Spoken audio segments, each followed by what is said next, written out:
Welcome to the Smart Science measurement video about the Inelastic Collision lab.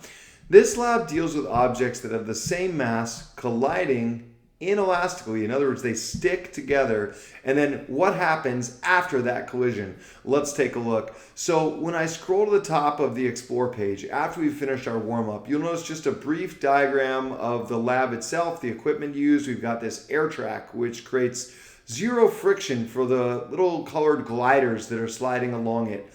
Using a cushion of air, they can glide along and essentially not rub at all, so they can move efficiently, quickly, without friction.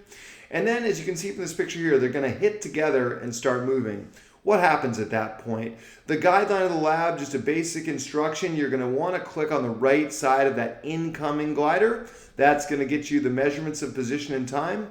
And let's take a look at how to do that process ourselves. So first, the central question of the lab. How does speed change after an inelastic collision of two objects with the same mass? Okay, so if two objects of the same mass collide inelastically, they stick together, will the final speed be the same, larger, or smaller than the initial speed? That's our question.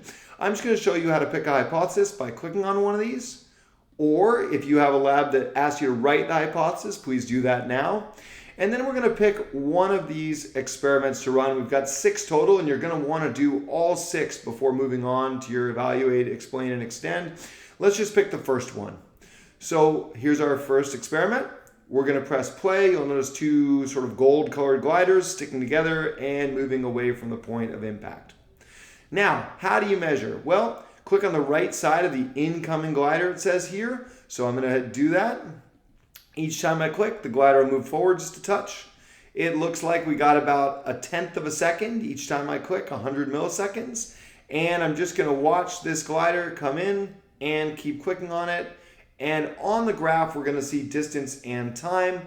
Eventually, when they collide, something might change about this graph. I'm not going to measure any further, just showing you how it works. Keep clicking right on that little right hand side of the incoming glider where they've stuck together as they move away from the collision. When you've done one measurement set, you can press save to put it into your list up top. See that? 150 into 150 is saved there in red.